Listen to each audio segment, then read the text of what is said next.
Namasté.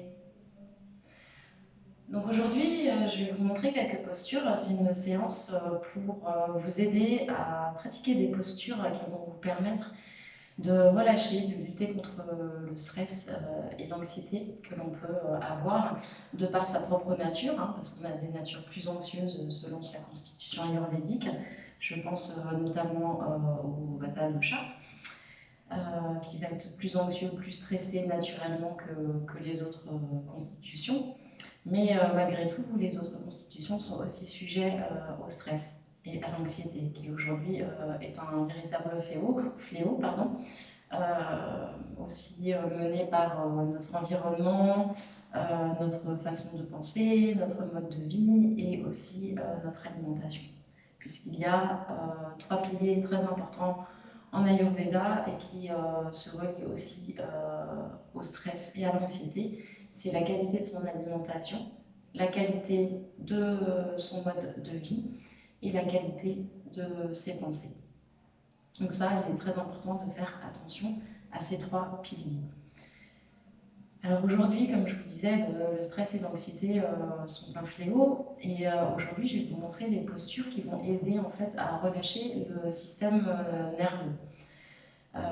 Donc on va détendre le système parasympathique avec différentes postures qui sont disponibles avec le yoga, notamment avec des torsions, ou aussi en travaillant les pranayamas, c'est-à-dire les souffles, le souffle. Ce qui est important aussi, c'est que l'anxiété est aussi développée par une mauvaise respiration, un problème de souffle. Souvent, si vous prenez conscience de votre respiration, de votre souffle, vous vous rendez compte qu'en fait, votre prana, en fait, votre souffle est bloqué. Ou alors votre cage thoracique ne fait pas en fait, le mouvement d'amplitude qu'elle devrait faire naturellement, de par le stress, etc. Donc du coup, le fait de mal respirer va engendrer une mauvaise oxygénation de l'organisme et des tissus et va forcément impacter le cerveau et le système de pensée. C'est-à-dire que plus on respire mal, plus on impacte négativement notre corps, mais aussi forcément notre cerveau. Donc respirer correctement, c'est devenir plus conscient de ce qu'on fait, plus conscient de notre situation et savoir prendre du recul. Donc de par les postures de yoga et le souffle, ça va nous permettre en fait de se relaxer et de savoir prendre du recul, donc de lâcher prise. Voilà.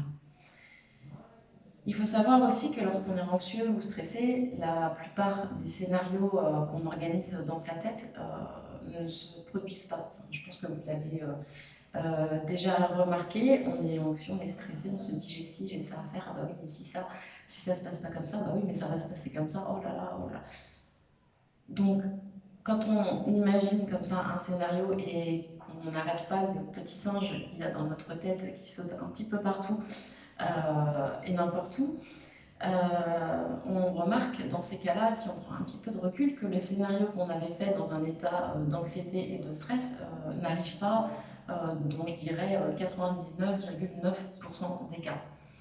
Donc déjà, si on conscientise à quoi ça sert de stresser ou d'être anxieux, à part justement faire des bêtises et avoir un impact plutôt négatif sur sa santé et aussi émettre des vibrations négatives. Donc l'impact sur sa santé, ça va être le manque de sommeil, ça va être manque aussi, rentrer plus facilement en colère, d'être irritable, d'être fatigué. Donc tout ça en fait engendre forcément des conséquences sur nos cellules, nos tissus, notre constitution et notre état d'être. Donc voilà, l'important est de savoir lâcher prise quand vous vous sentez happé par votre mental et votre stress, votre anxiété. Donc c'est là qu'il faut agir, prendre du recul, pratiquer quelques postures de yoga, aussi le souffle qui est très important. Et je vais commencer justement par Nadi Shodhana, une technique de souffle en fait que vous pouvez pratiquer au moins 5 minutes par jour et qui va vous permettre en fait de lâcher prise, de vraiment décontracter le mental et de se sentir en fait apaisé dans tout le corps, déstressé. Donc je vous invite à fermer les yeux et puis à respirer normalement, mais juste vous concentrer sur votre souffle, sur l'inspiration et puis l'expiration.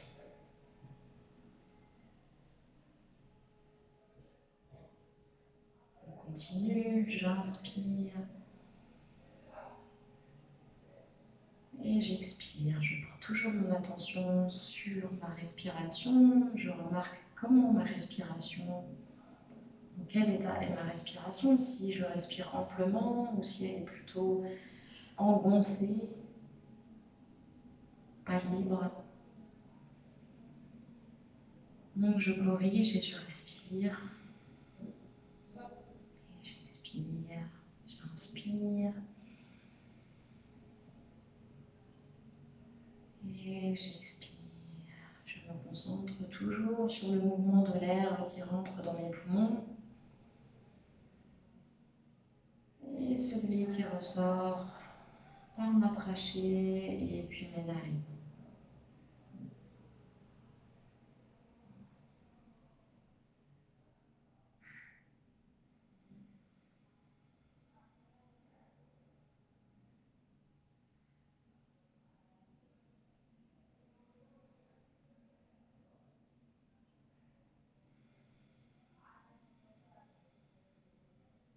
Je vais positionner mes mains en Shavasana Mudra et continuer ma respiration.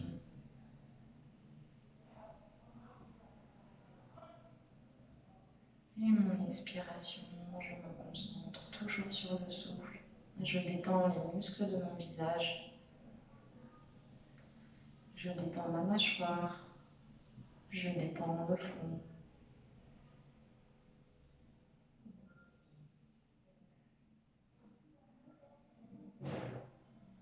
J'inspire une dernière fois.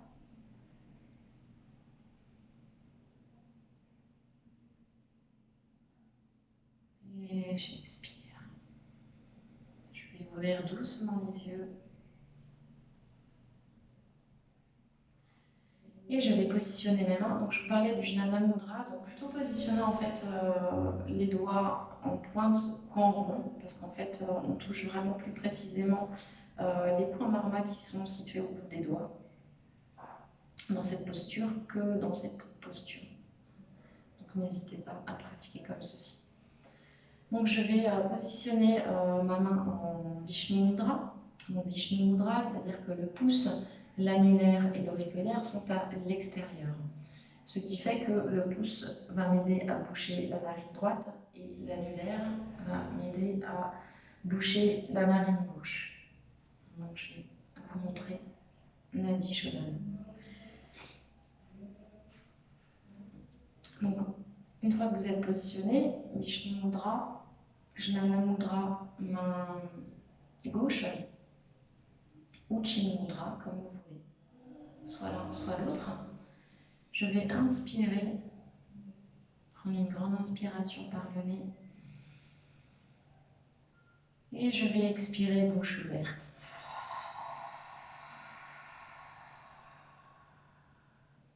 Encore 2 fois à votre rythme.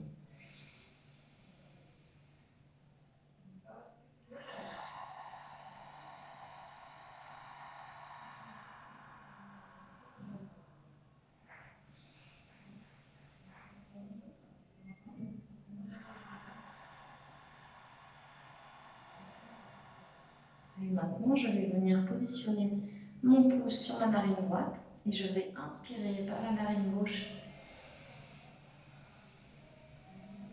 expirer par la narine gauche, boucher la narine gauche et inspirer par la narine droite.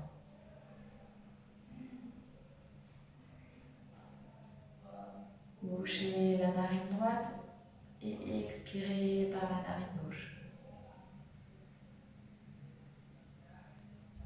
Inspirez par la narine gauche. Bouchez la narine gauche et expirez par la narine droite. inspirez par la narine droite. Bouchez la narine droite et expirez par la narine gauche.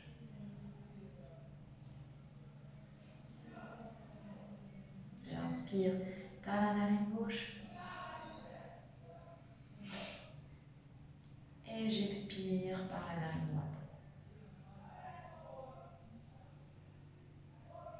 J'inspire par la narine droite.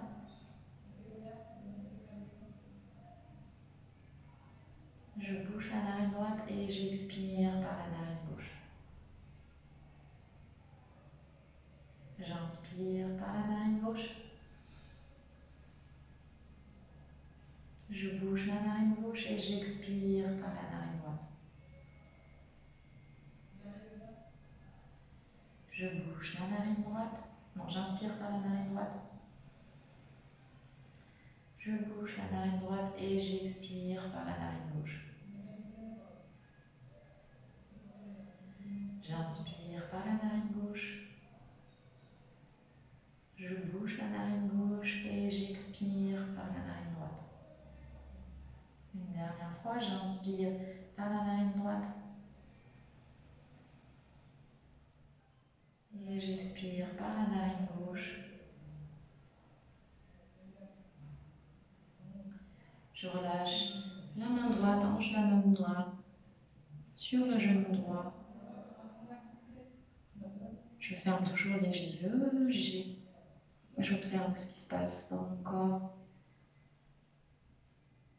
dans quel état je suis, est-ce que je me sens plus détendue, comment est ma respiration, est-elle détendue, est-elle plus ample?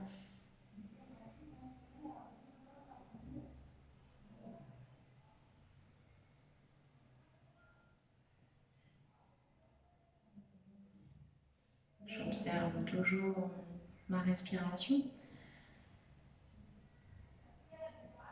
Lorsqu'on est moins habitué, le mental peut partir, nous laisser tranquille, mais il peut aussi revenir aussi vite.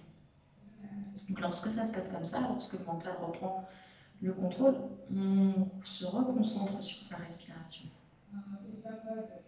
Sentir ce mouvement de vague qui gonfle votre ventre et qui le dégonfle à l'expiration.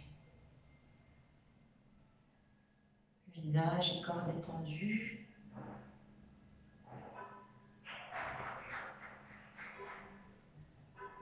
Je vais pouvoir ouvrir doucement les yeux et relâcher.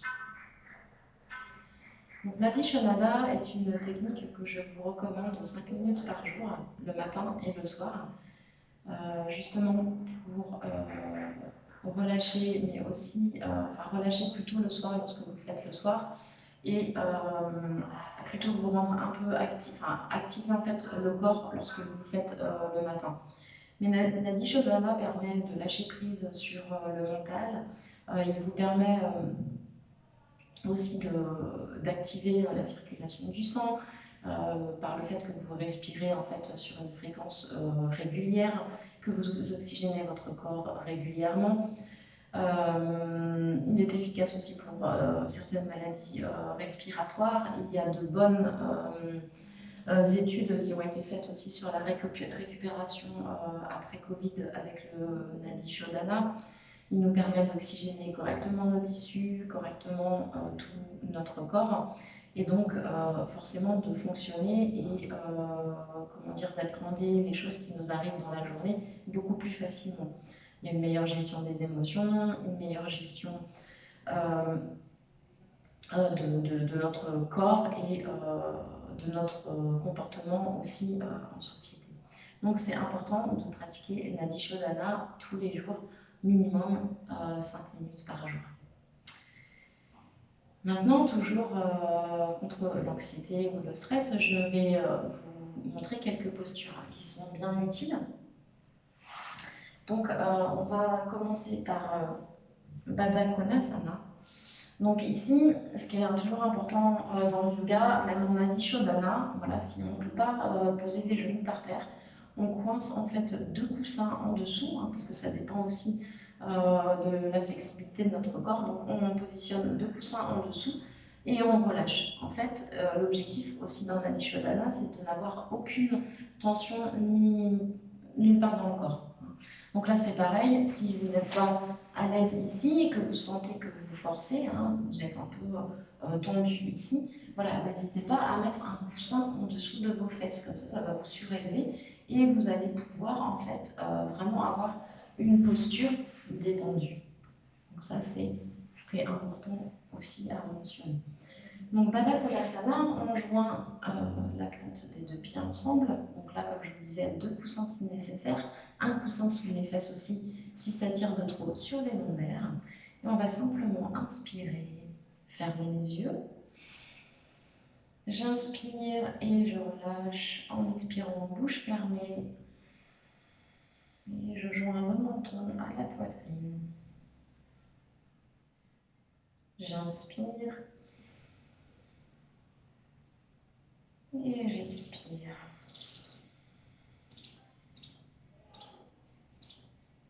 J'inspire et j'expire. Toujours être en conscience avec son souffle. Sentir la vague en fait qui gonfle le ventre et qui dégonfle le ventre est un bon support pour rester connecté à son corps et ne pas laisser le mental re-rentrer.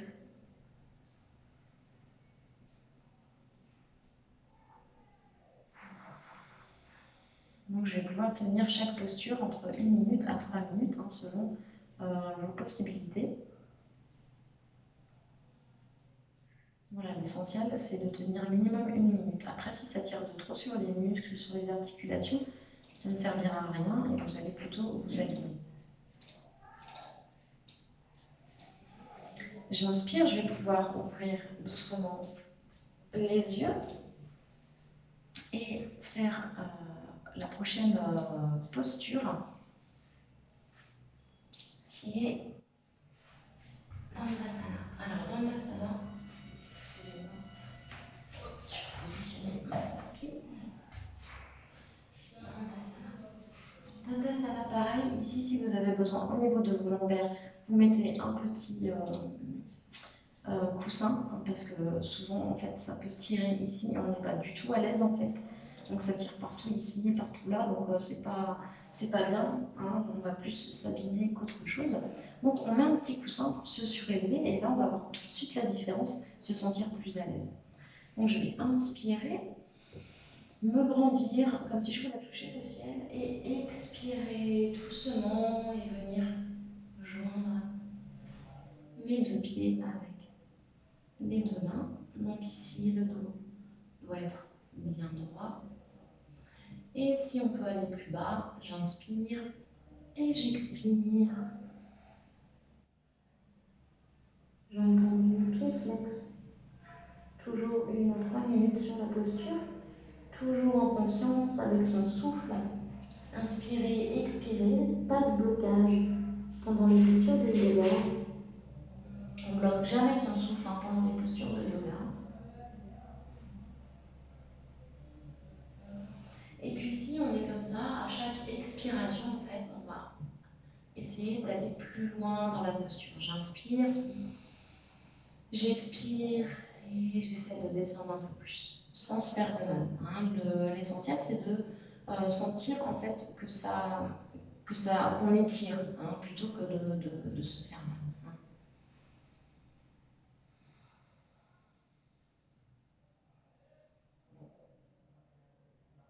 Donc ici, c'est la posture de Paschimottanasana.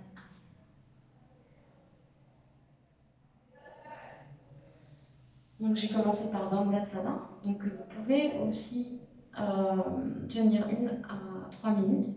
Hein. Pied flex toujours pour avoir les jambes aussi mobilisées. Donc j'ai commencé cette posture comme ceci. 1 à 3 minutes on peut tenir. Et ensuite, on peut descendre en Paschimottanasana. On peut enchaîner avec Janu Sirsasana. Donc ici, en fait, on va positionner son talon au niveau du pubis. Et puis, on va inspirer. Et expirer. Donc ici, pareil. Voilà, surtout pas descendre plus loin, hein, descendre pas plus loin. L'essentiel, c'est d'avoir le dos droit. Et si on peut descendre plus loin, on descend. Vous pouvez aussi vous aider d'une écharpe, hein, qui va vous aider en fait à tirer de plus en plus. Et sur chaque expiration, je vais essayer d'aller toujours plus loin dans la posture. Donc toujours on respire, on inspire, on expire. Normalement, on se recentre sur sa respiration pour ne pas laisser le mental rentrer. J'inspire, j'expire. Et ici, je vais pouvoir inverser.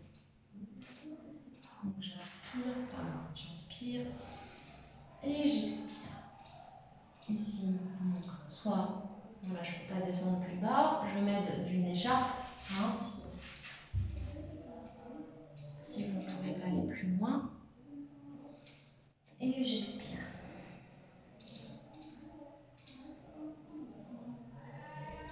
Toujours 1 à 3 minutes dans cette posture. J'inspire, j'expire. Ce que je peux faire, c'est expirer et inspirer tout en secouant les jambes pour détendre l'étirement. Donc ensuite, on va pouvoir venir ici, une excellente posture Mathiana, qui permet en fait de vraiment lâcher prise mentalement et en fait tout en ressentant son corps. Donc ici, je vous invite à expirer et inspirer. Ici, on vient vraiment courber son dos et j'expire.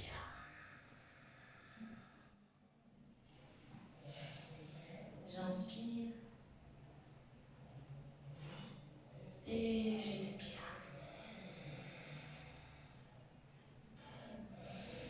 J'inspire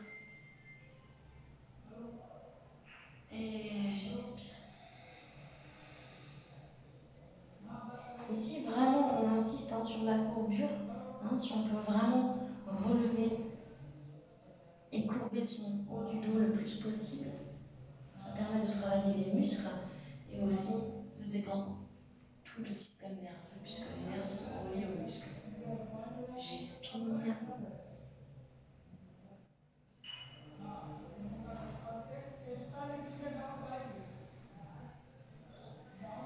J'expire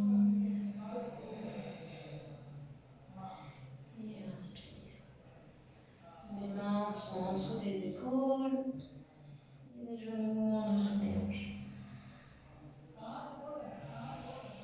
J'inspire et j'expire. Une dernière fois. J'inspire et j'expire.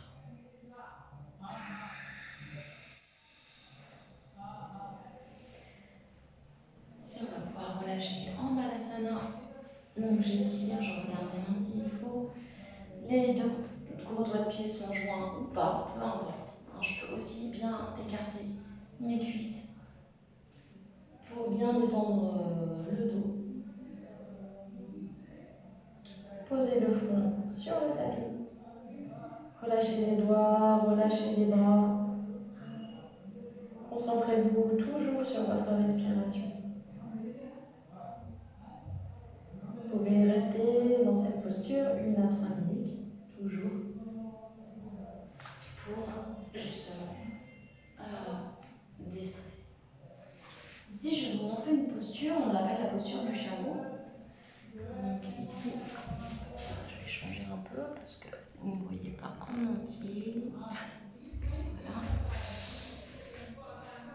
Donc ça, c'est la posture du chameau en fait. Donc ici, on peut faire la posture, la première option. Donc on va inspirer et expirer, courber le dos vers l'arrière.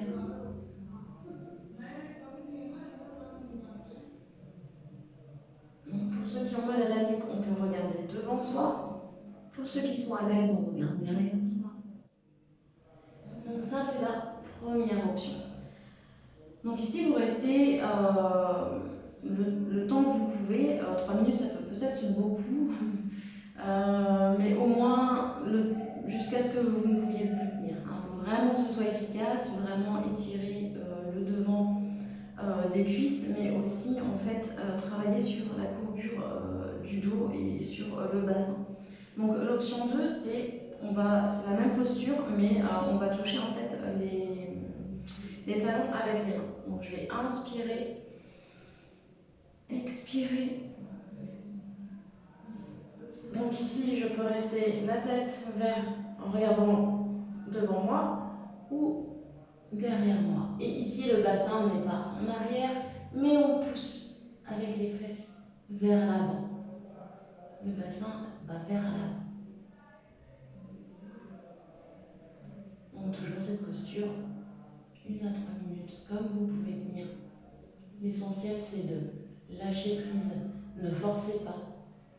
Si vous forcez, il n'y aura aucun bénéfice à faire les postures. Vous allez plutôt encore vous stresser parce que l'objectif ici n'est pas de tenir absolument 3 minutes une posture, mais vraiment travailler sur le relâchement, le stress. Hein. Vraiment se relâcher. Ensuite, on va pouvoir, je vais vous montrer une autre posture qui est aussi très intéressante. Uttanasana. Donc ici, soit pieds joints, soit pieds joints, soit pieds légèrement écartés, hein, comme vous souhaitez. Et ici, je peux relâcher, soit en joignant mes coudes avec mes mains, soit je relâche complètement. Donc ici, si on n'arrive pas à descendre complètement, c'est pas très grave. On peut même en fait plier les genoux, hein, parce que tout dépend aussi de notre flexibilité. Le matin, on aura forcément moins de flexibilité que le soir, puisque le corps sera moins chaud. Donc du coup, pareil, ne forcez pas, ça peut être les jambes pliées, comme ceci, pendant 1 à 3 minutes, ou vraiment, je viens chercher mes talons, je suis un peu plus souple, je pratique déjà le yoga, et je vais venir embrasser mes jambes.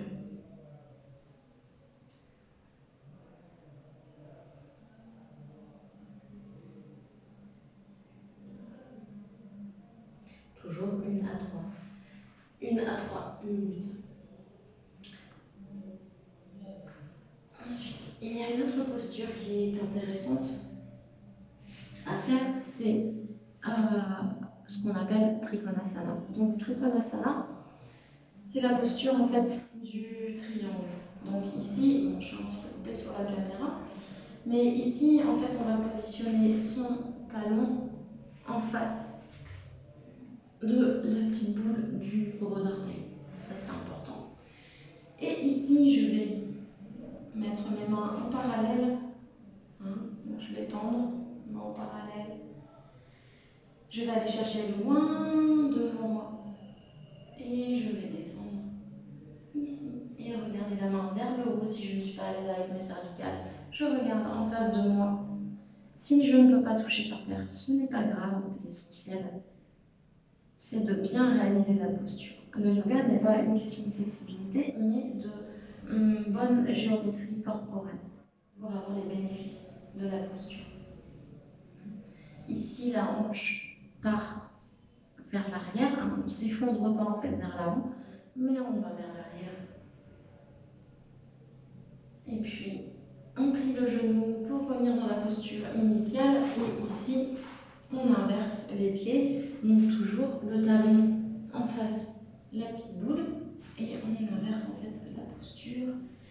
J'inspire, je vais chercher loin devant, et j'expire, Trikonasana, côté droit. Toujours on s'allonge vers l'arrière, on ne s'affaiblit pas vers l'avant. J'inspire, je peux regarder mes orteils, plier légèrement mon genou pour faciliter la remontée et ne pas forcer trop sur mon genou. et relâchez. Je vais m'asseoir sur mon tapis, recommencer Bato Konasana, me recentrer sur mon souffle.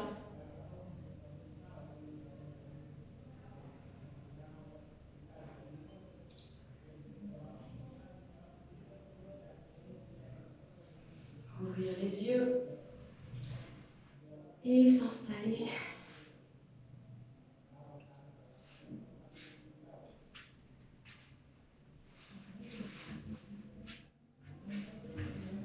Alors ça ressemble un peu à la posture de l'enfant en fait. Voilà, ça c'est une autre posture. Donc ici en fait il faut vraiment avoir les genoux et les fesses alignés, perpendiculaires au mollet, et venir étirer les épaules. Alors on peut poser le menton à terre si ça ne sollicite pas trop vos cervicales évidemment. Sinon on pose le fou. Et ici en fait le fait de poser le menton par terre ça va étirer un peu plus les épaules. Les jambes sont écartées, largeur de bassin.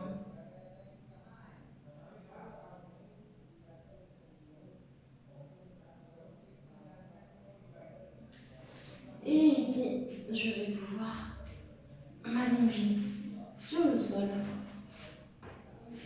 venir attraper ma cheville avec ma main droite, ma main gauche. Ici, vous pouvez aussi vous aider en fait d'une écharpe si vous n'arrivez pas à atteindre vos deux chevilles. Et à l'inspiration, je vais venir soulever les deux jambes vers l'arrière. Je respire normalement dans cette posture. Donc vous la tenez le plus possible. Là, on contracte vraiment tout ce qui est quadriceps, fessiers, les cuisses. Et je vais venir relâcher.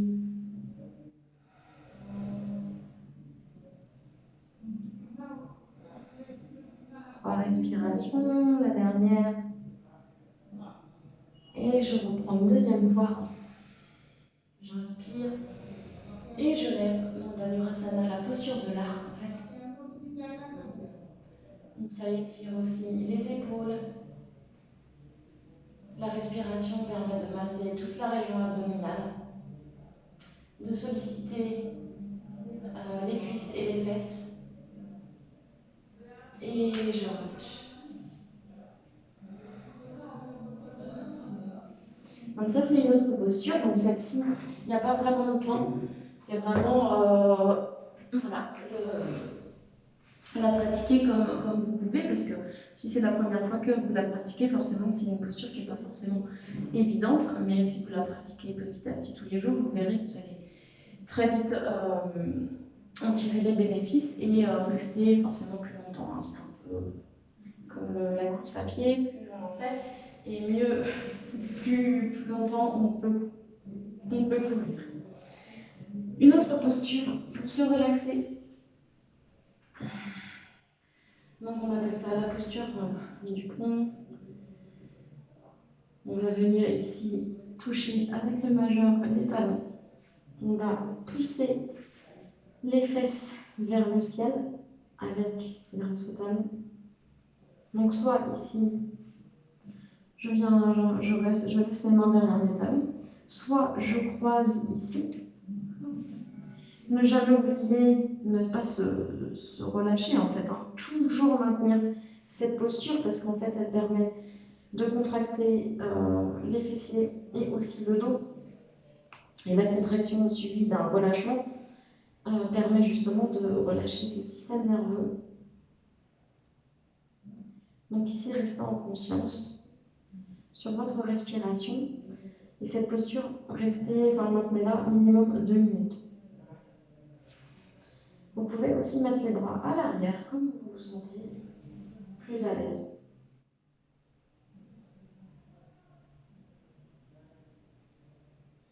J'inspire et j'expire. Je relâche, je rejoins mes deux genoux à la poitrine. J'inspire, je lève la tête, Je viens serrer les genoux comme je tiens un bébé. Tête relevée.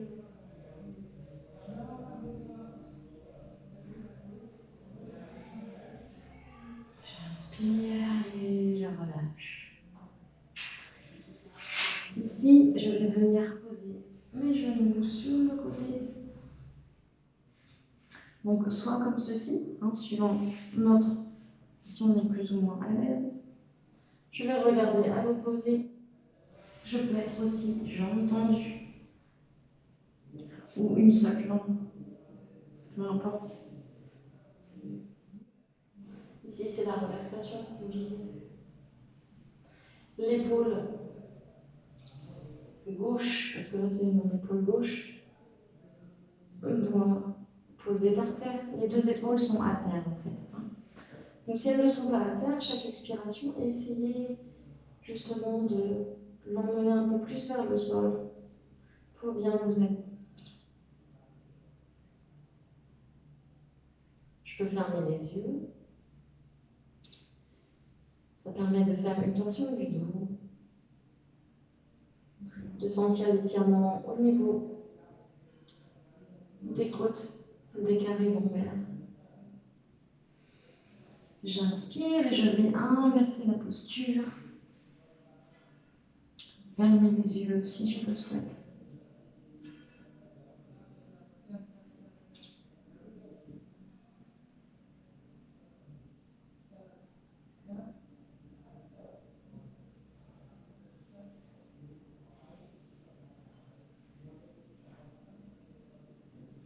Donc, toujours 1 à 3 minutes. Et une dernière posture que je voulais vous montrer, qui sont aussi excellentes lorsque on a souvent en fait, comment dire, les jambes lourdes ou les jambes fatiguées, parce qu'on a un travail qui nous fait piétiner ou parce qu'on a eu une grosse journée, etc. C'est Viparita Karate. Donc ici en fait, on peut vraiment mettre ses deux jambes contre un mur. Les fesses vont être collées au mur. Voilà. Et je descends. Et j'inspire et j'expire, je focus toujours sur mon souffle. Je ne laisse pas le mental rentrer. Je relâche. Ça permet aussi d'améliorer le retour veineux, de reposer, de faciliter en fait la circulation du sang via le cœur, puisque le sang est recentré sur l'abdomen, donc le cœur travaille moins. Le sang est plus facilement disponible. C'est une bonne posture aussi à faire avant le sommeil.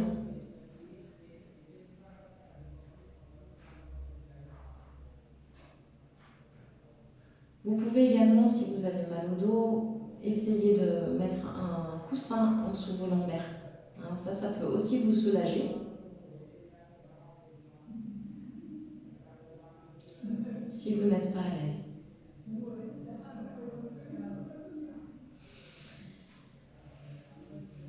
Donc j'inspire, je reviens dans la posture Sukhasana. Je peux revenir en fermant les yeux. Jnana Mudra. Me recentrer.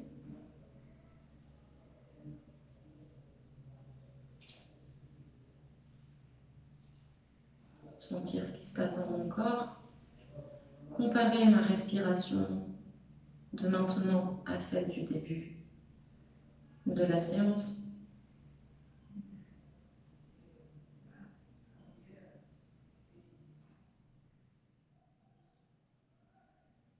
Une fois que je suis bien centrée, je vais toujours les yeux fermés.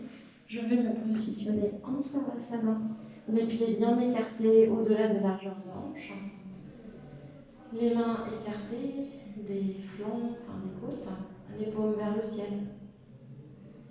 Et je vais rester minimum 10 minutes en Savasana. Vous pouvez également poser une main sur votre ventre pour bien sentir le rythme de votre respiration.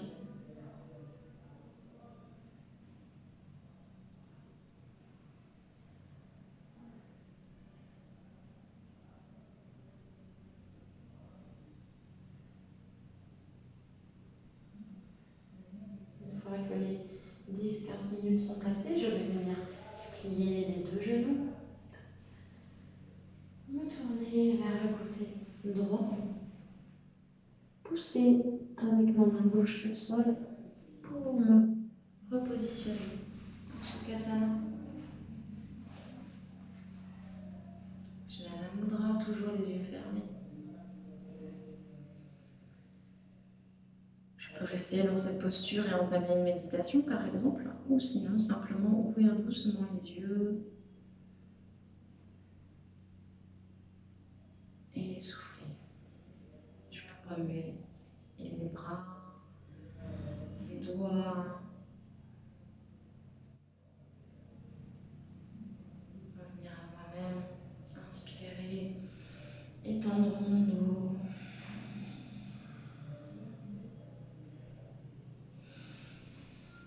J'inspire et je relâche doucement le temps de l'expiration. Donc voilà, je voulais vous montrer en fait toutes ces postures qui peuvent vous aider à vous relaxer, qui permettent de relâcher le système nerveux, comme je vous disais au départ. Donc n'hésitez pas à les pratiquer. Donc c'est minimum pratiquer 1 minute à 3 minutes. Donc forcément, plus on reste dans une posture, plus les bénéfices sont importants, mais à condition qu'on soit aussi à l'aise dans la posture. Si on ressent une posture inconfortable et qu'on va rester pendant 3 minutes, on ne va pas avoir le même bénéfice parce que le corps ne reçoit pas ce qu'il faut recevoir dans la posture. Donc, je vous invite à faire attention à ça, de respecter votre corps, respect de soi, c'est important. Surtout ne pas pratiquer aussi quand vous êtes fatigué.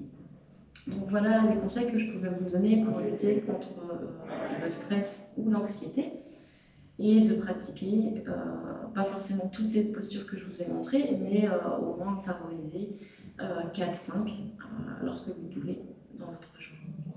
Namasté, prenez soin de vous, prenez soin de votre souffle, de votre alimentation et aussi votre mode de vie.